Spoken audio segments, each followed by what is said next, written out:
यहाँ विराजमान सभी संगत, जो लोग हमें YouTube लाइव के माध्यम से देख रहे हैं, वहाँ पर जुड़े हुए हमारे सभी भाई बंधु माताएं बहनें जो कार्तिक मास महात्म्य में श्रवण के लिए आज यहाँ हमारे साथ जुड़े हैं और आगे आने वाले 30 दिन तक जुड़े रहेंगे। और जो माताएं बहनें भाई बंधु हमें YouTube वीडियो के माध्यम से सुन रहे हैं, देख रहे हैं कार्तिक मास महात्म्य का लाभ लेने के लिए, उन सभी का हम स्वागत करते हैं। आप सबका धन्यवाद हमारे साथ जुड़ने के लिए। आज से आरंभ किया जा रहा है कार्तिक मास महात्म्य 2024। आप सभी को कार्तिक के इस पवित्र माह की मैं बहुत शुभकामनाएं देता हूं। हमारा देवभूमि ज्योतिष संस्थान ये प्रयास करता है कि अधिक से अधिक सनातन प्रेमी हिंदू भाई बहनों तक सही जानकारी पहुंचे।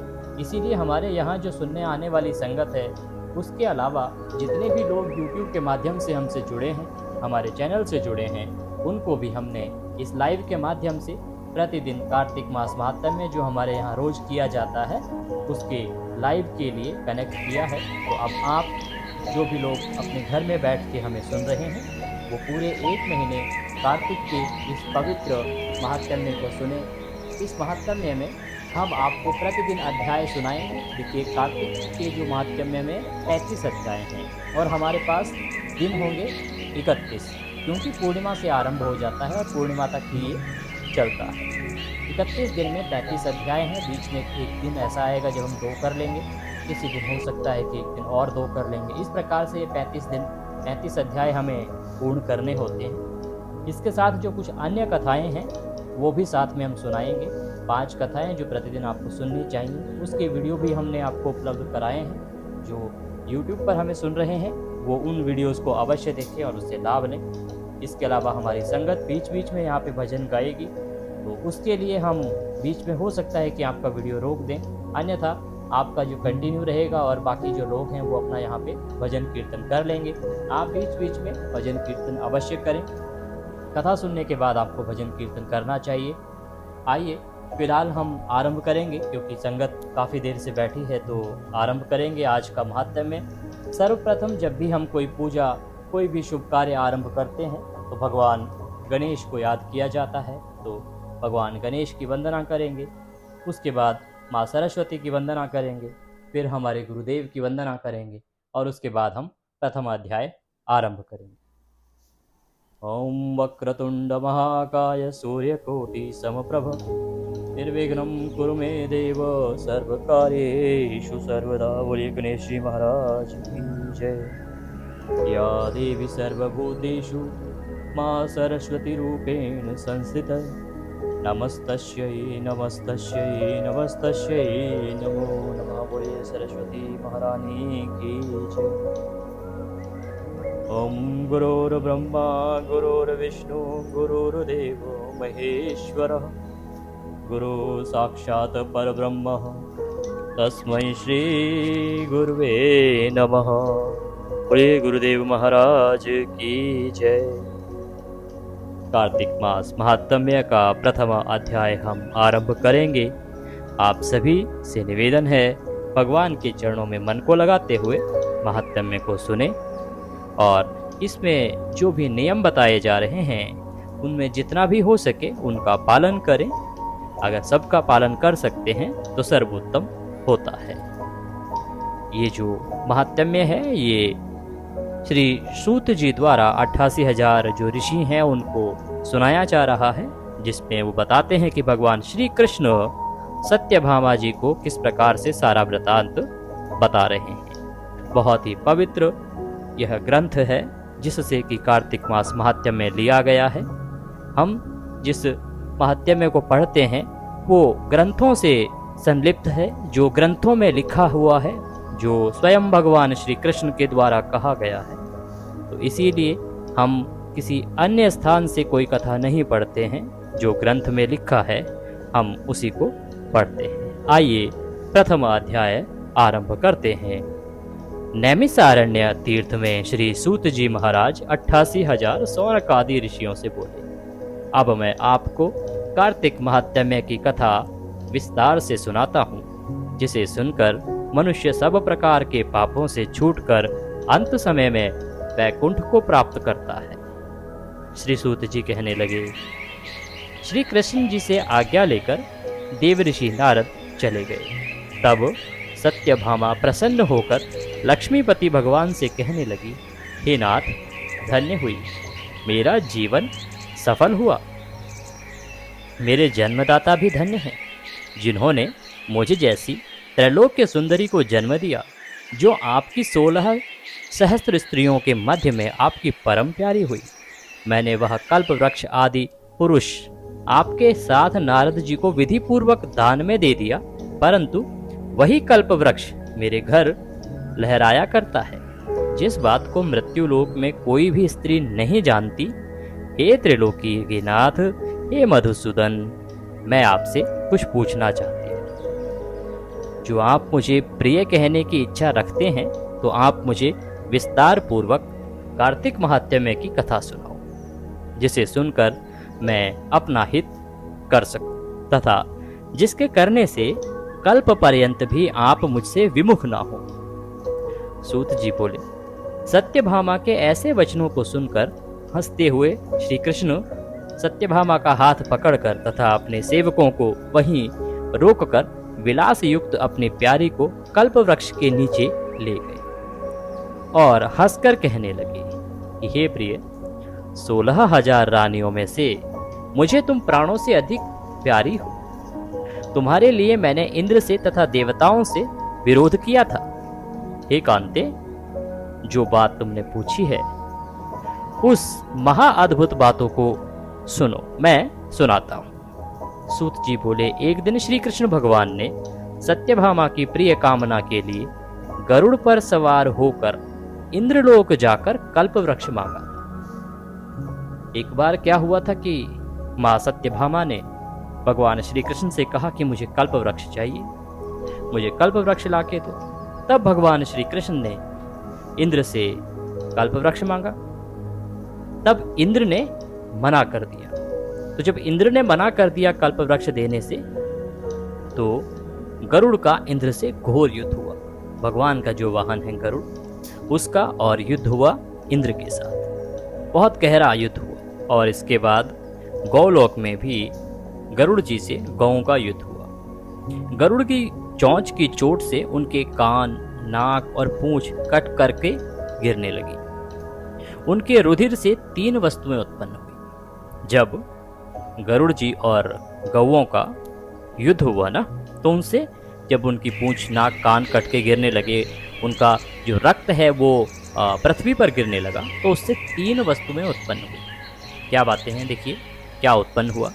कान से उत्पन्न हुई तंबाकू, और जब पूंछ कट के गिरी गाय की, तो उससे उत्पन्न हुई गोभी, और खून से उत्पन्न हुई मेहंदी। इन तीनों के प्रयोग करने से मोक्ष प्राप्ति नहीं होती है। कार्तिक माह में इन तीनों का प्रयोग नहीं करना चाहिए, इससे कभी भी मोक्ष की प्राप्ति नहीं होगी। करना तो वैसे भी नहीं चाहिए, पर कार्तिक मास में तो विशेष रूप से तंबाकू, गोभी और मेहंदी का प्रयोग नहीं करना चाहिए।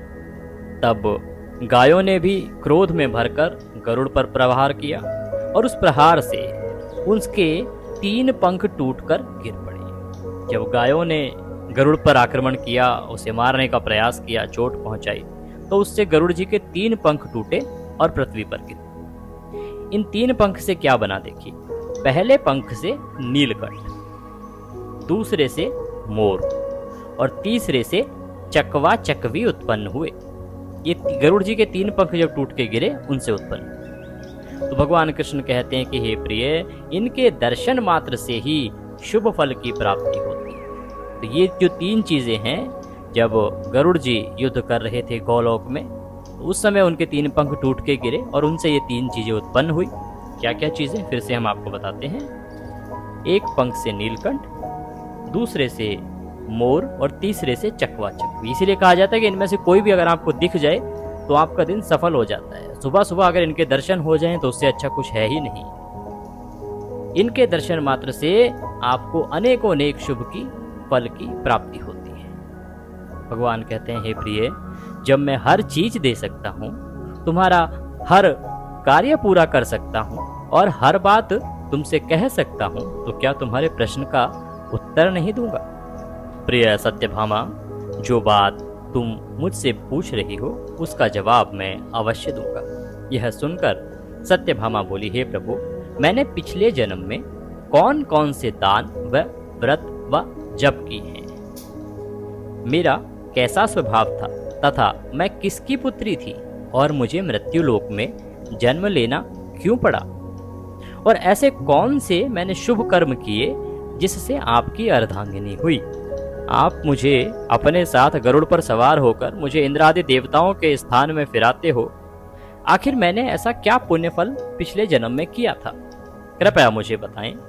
श्री कृष्ण भगवान बोले, हे सत्यभामे, तू ध्यान लगाकर सुन, मैं सुनाता हूं। जो तूने पूर्व जन्म में शुभ कर्म किए हैं ना, उनका मैं विस्तार से वर्णन करता हूं। तो भगवान इस प्रकार से सत्यभामा जी के पूछने पर उनको उनके पिछले जन्म के कर्म बताते हैं कि किन कर्मों के कारण उनको इस जन्म में भगवान श्री कृष्ण पति रूप में प्राप्त हुए और इतना बहुत ही सुंदर उनका जीवन हुआ। भगवान कहते हैं कि हे सत्यभामा, पूर्व समय में सतयुग के अंत में मायापुरी में अत्रि गोत्र में एक देव शर्मा नाम का ब्राह्मण वेद वेदांत का जानने वाला था। उसे वेदों का बहुत अधिक ज्ञान था। वह रोज अतिथियों की सेवा, हवन, सूर्य भगवान की पूजा किया करता था। उस ब्राह्मण का तेज सूर्य के समान तेजस्वी था। उसके वृद्ध अवस्था में गुणवती नाम की कन्या हुई। उस कन्या का विवाह उस पुत्रहीन ब्राह्मण ने चंद्र नाम के अपने शिष्य के साथ कर दिया। चंद्र को अपने पुत्र के समान मानता था तथा चंद्र भी उसे अपने पिता के समान ही मानता था। एक दिन वे दोनों कुश और समिधा लेने के लिए वन में गए। हिमालय की तलहटियों में भ्रमण करते हुए उन्होंने एक राक्षस को आता हुआ देखा। उस राक्षस के भय के मारे उनके सब अंग शिथिल हो गए और भागने की सामर्थ्य भी शरीर में न बची। तब उस काल के सदृश राक्षस ने उन दोनों को मार डाला। उनके धर्मात्मा होने के कारण मेरे पार्षद उनको मेरे पास वैकुंठ में ले आए। भगवान विष्णु के पार्षद उन दोनों को उनके धाम में ले आए, क्योंकि उन्होंने आजीवन सूर्य भगवान की पूजा की थी। उस कर्म से भगवान विष्णु दोनों पर अति प्रसन्न हुए। शिव, सूर्य, गणेश जी, देवी, इन सब देवताओं की पूजा करने वाले सब स्वर्ग को प्राप्त होते हैं। भगवान कहते हैं कि मैं एक होता हुआ भी काल और कर्मों के भेद से 5 प्रकार का होता हूं। जैसे एक देवदत्त, पिता, भ्राता आदि नामों से बोला जाता है। जब दोनों विमान पर चढ़े हुए सूर्य के समान तेजस्वी रूपवान चंदन और माला धारण किए हुए मेरे भवन में आए तो दिव्य स्त्री और चंदन आदि का भोग भोगने लगे। इति कार्तिक महात्म्य प्रथमाध्याय संपूर्ण। तो यहाँ पर कार्तिक मास महात्म्य का पहला अध्याय समाप्त हुआ, जिसमें कुछ बातें आई हैं कि क्या हमें वर्जित है जो नहीं खाना चाहिए और किसके दर्शन हमें प्रातः काल बहुत ही शोभनीय होते हैं। अब सत्यभामा जी के पिछले जन्म का वृतांत भगवान श्री कृष्ण बता रहे हैं, जिसमें बता रहे हैं कि किस प्रकार से ब्राह्मण जो अति तेजस्वी था और उसकी एक कन्या हुई, उसका विवाह उन्होंने अपने शिष्य के साथ कर दिया। और जब वो वन में गए तो वहां एक राक्षस ने उनको खा डाला और उनके जो पुण्य कर्म थे उनकी वजह से अब वो स्वर्ग में भगवान विष्णु के वैकुंठ को पहुंचे और वहां पर वो दिव्य स्त्री चंदन आदि का भोग भोग रहे हैं। तो अब आगे के वृतांत आएगा कि जब उनकी मृत्यु की सूचना उनकी बेटी गुणवती को मिली तो आगे क्या हुआ और किस प्रकार से ये जो गुणवती थी, क्या यही सत्यभामा है? यह सत्यभामा कौन थी? इनका इस ब्राह्मण से क्या रिश्ता था? ये हम सुनेंगे द्वितीय अध्याय में कल। क्योंकि आज शरद पूर्णिमा भी है, इसीलिए अभी खीर का प्रसाद भी वितरित होना है और हमें भगवान सत्यनारायण की कथा भी करनी है, तो वो भी आपको अवश्य ही सुननी चाहिए। कार्तिक मास महात्म्य का पहला अध्याय यहाँ पर पूर्ण होता है। कल हम सुनेंगे द्वितीय अध्याय। जो भी दर्शक हमें YouTube के माध्यम से देख रहे हैं, जो भी लाइव के माध्यम से देख रहे हैं, वो सब कल पुनः जुड़े हमारे साथ और द्वितीय अध्याय सुने। इसी प्रकार से विधि से पूरे 35 अध्याय सुने और उसके बाद जो पवित्र और बहुत ही शक्तिशाली कार्तिक मास महात्म्य है उसका आनंद लें। इसके सुनने से आपको इतना पुण्य फल प्राप्त होता है, इतना पुण्य फल प्राप्त होता है, इस महीने का वर्णन नहीं किया जा सकता है। पुराणों में वर्णन आता है, भगवान स्वयं बताते हैं कि इसकी महिमा बहुत अधिक है। अब हम एक 2 मिनट का कीर्तन कर लेते हैं। जो हमारे साथ जुड़ना चाहते हैं वो जुड़ें। श्रीमन्नारायण नारायण नारायण, श्रीमन्नारायण नारायण नारायण, लक्ष्मी नारायण नारायण नारायण, श्रीमन्नारायण नारायण नारायण, भजमन्नारायण नारायण नारायण, श्रीमन्नारायण नारायण नारायण, भजमन्नारायण नारायण नारायण, श्रीमन्नारायण नारायण नारायण। YouTube माध्यम से जो भी जुड़े हुए हैं उनके लिए हम यहीं विश्राम देते हैं। बाकी संगत जो यहाँ पर विराजमान है उनके साथ हम आगे की कुछ कथाएं अभी करेंगे। YouTube पर जो लोग देख रहे हैं वो अन्य कथाओं के लिए हमारे जो पहले से वीडियो अपलोड किए गए हैं उनको सुन के और आनंद ले सकते हैं। जो लोग इस लाइव में देर से जुड़े हैं वो कृपया कुछ मिनट का इंतज़ार करें।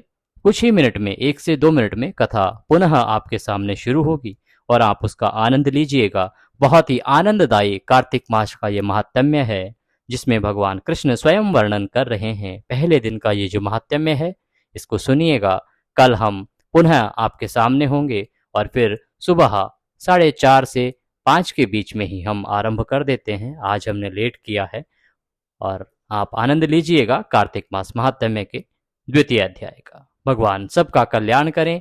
आपसे अनुरोध है कि कृपया कमेंट बॉक्स में जय श्री हरि विष्णु, जय कार्तिक मास लिखना ना भूलें, क्योंकि जब आप भगवान का नाम लिखते हैं ना तो उससे आपको पुण्य फल प्राप्त होता है। इसीलिए अवश्य लिखें जय कार्तिक मास, जय मां सत्यभामा, जय श्री कृष्ण।